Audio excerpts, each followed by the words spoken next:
Ashamalle yooyaa dhaggeeffattoota raadiyoo BBC Afaan Oromoo sagantaan keenya Nairobi Kenya irraa dhufu jalqabu. Oduu galgal kan isiniif dhiyeessin keessa waldhabbii Suudaanii fi Itoophiyaa mariin biyyoota lamaanii eegale. Haadhi karaa irratti qofa of deessistee daa'imuufiin handhuurtee maankee jirti. Wanta yeroo dabree keessan keessa yaadadhu nama du'ee ka'e jechuu dandeessa. Ammayyuu gizeen haasaa jiru wanta tokkotu natti dhagahame jechuudha. Paartiileen siyaasaa filannoo irra yaada ibsuun deebii boordii filannoo. Mirca boordi gaazexeessame mirca boordi fiddi beekaa ayyalam mirca boordi. Boordiin filannoo seera hin raawwachiisu. Boordiin filannoo mana murtii miti. Poolisiis hin qabu. Hojii boordichaa hubachuu dhabuun itti fakkaata. Oduu biraalee harka qabnaa. Aan asli galgalooti nuu dhiyaadha.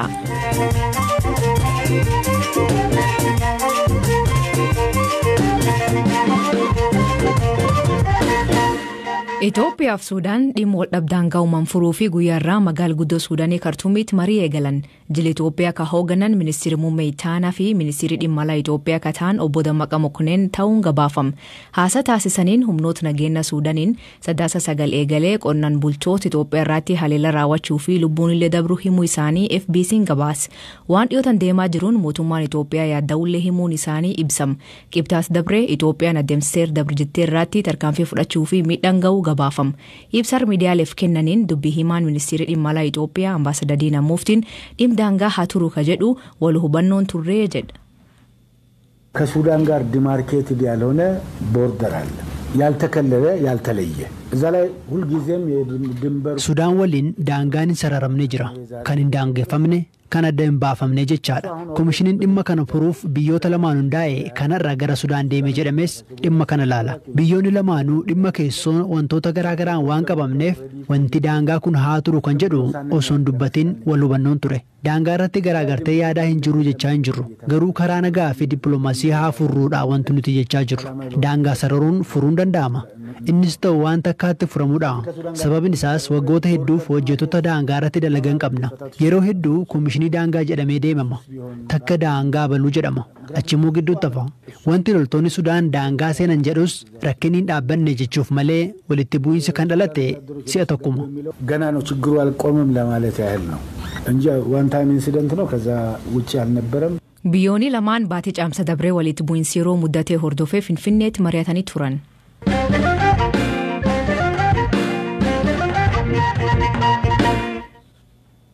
Qondaalli TPLF Getaachoo Radaa lolee ammallee deemuu jira jedhee fuul Tiwiitarii isaanii gubbaa barreessan.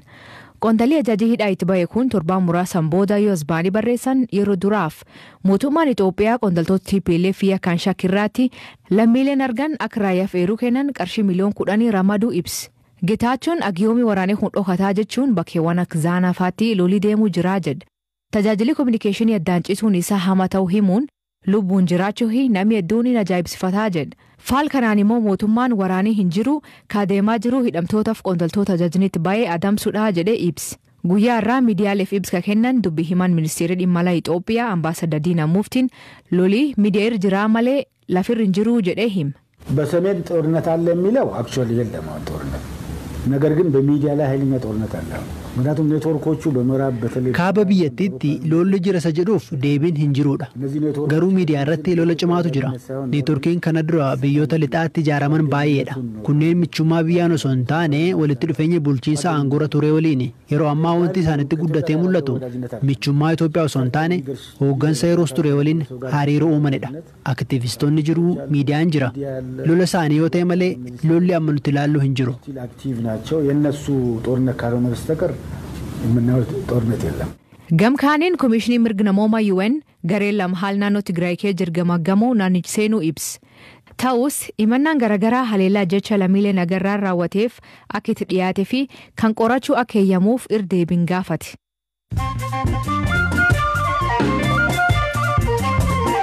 Dhaggeeffattootni oduu gaggabaaboo isaaniitiin jalqabaan ministeerri muummee Itoophiyaa Abiy Ahmed Arnaanoo Binishaangul Gumuz godina Matakal imaluun jiraatota waliin mari'atan. Godina Matakaliitti ajjecha lammiilee nagarraatti hidhamtoota irra deebiin raawwatuun namoonni hedduun lubbuu dhabuun ni yaadatamu.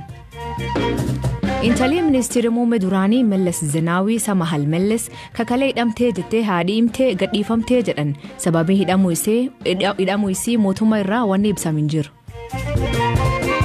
Mani maree US rakkoo weerarii koronaavaayirasii lammiilee isaanii irraa fide furuu fi gargaarsa doolarii biliyoon 900 yeroo dheeraaf eegamaa ture dabarse.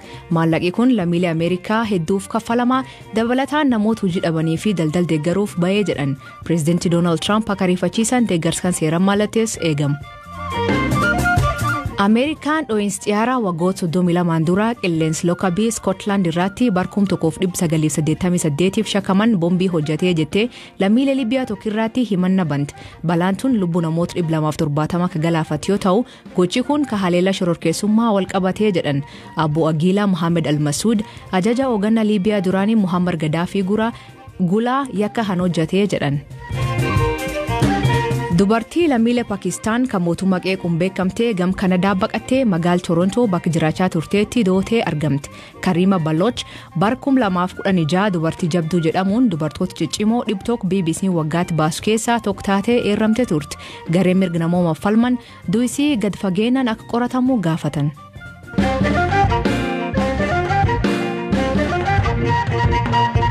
Magaalota hedduu keessaa namni baadiyyaarra dhufeef ka jiruun itti ulfaate daandiirra jiraachaa jira. Jireen daandiirra kun ammoo rakkoo guddaa qaba.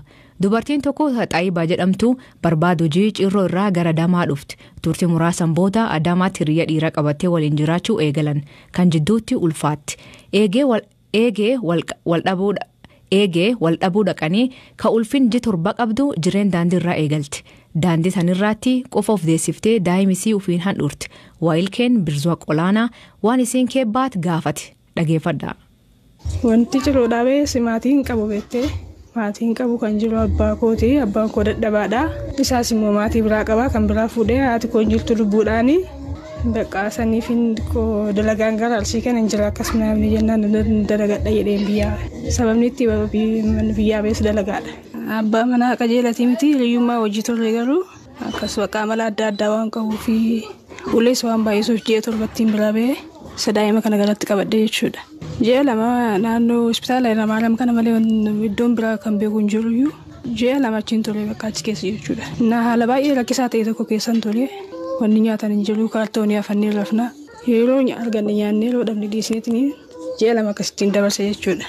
Innaa gaafa da'umsallee uffata miidhagdha jedhee uffata xinnoo wayiin harkaa qaba. Uffata miidhagdha jedheen sila gara baambaa deemaa jiru xiqqoon haadha dhukkubee beettee. Haadha dhukkubeet immoo qo'isaa munaan bitadha. Moonni kun uffata miicine akkamii jedheen gara suuqii dhufee jechuudha.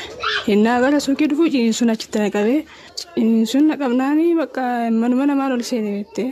Gizeen seenuti bakka mucaa wayii ol seenee firaasha wayii fudhate. Firaashni wayii hafaa ture. Innaa dirreedha lafadha wanti tokko iyyuu hin jiru jechuudha. Innaa sana maratti lafa maratti dhale jechuudha. Leessa biyyee maratti jechuudha. Innaa baay'ee achitti na arabsaa nan uffataa ture. Maaliif manni alaa jiru maaliif dhuftaa kun ooloodha maal jedhee na arabse mucaan abdii wayii jedhamu ni yaadadha. Saboontee da'umsaadhaa ilmadhaa hin dhufee hin dhalate. Erga dhalatee booda sa'aatii tokkoon achi keessa taa'aa ture jechuudha. Nama daa'imna jalaa fuudhu dhabee. Nama jalaa fuudhu dhabee sa'aatii tokkoon taa'ee dhiiga san keessa nama natti dhufullee hin dhabeen ofii kootii bakka milaachaa wayii harkaa qabaa ture. Ofii kootii muradhee ofii kootii daa'ima koo ansoolaa rakkitii tana qaban ture isaan biradheetiin akkasitti mana yaalaa dhaqee jechuudha. Mana yaalaatiin mootuu halkan tokko buleen ganama akka baatu naan jedhan. Yeroo bayuus immoo gara deemuun qabu achi ijoollee waldaadhaan daree dooyeeti jira. Konteenara xiqqoo wayii hanga mana argattu as keessa taa'ee naan jedhanii guyyaa 15 isaan bira ture jechuudha. Isaanis iddoo elbaa malee iddoo nyaataa maal dhugdii maal nyaatti hin jiru jechuudha. Karaarra jiraachuun nama gargaaru dhabuun hammam ulfaata waan argite kanarra? Baay'ee tokko ulfaata. Baay'ee tokko siin jenna nama wanta yeroo dabree keessan keessa yaadadhu nama du'ee ka'e jechuu dandeessa. Ammayyuu gizeen haasaa jiru wanta tokkotu natti dhagahame jechuudha. Wanta baay'ee namatti ulfaatudha. Baay'ee tokko jechuudha. San booddee bakka jiruunis dhufee duutiinis yoo dhufee lachuuyyuu nan fudhadha jedheen. Abdii kutadheen ture siifin hima dhugaa jechuudha. Baay'ee tokko jechuudha. Maaliif mana namaatitti kan akkas na godhes dhiiraa kan natti gizee dhalu sanittis kan natti dubbachaa dhiiradha baay'ee na arabsaa turu sitti baay'ee. Akkamitti waan akkanaa qabattee mana namaatitti namatti seenu. Amma gara mana yaalaa nurraa deemee ganaan jedhan gaa'in jechuudha. Sa'aatii tokko sa'aatii lama obsuu dadhaban jechuudha. Kadhadhulee na guddisa ilma koo maayyuu miti jedhee qooftas gabbeessee akkasittiin sadarkaa kana ga'ee jechuudha. Daa'imni kiyya amma ji'a tokkoo fi guyyaa 5dha. Amma wayyaa tajaajilaa jedhu.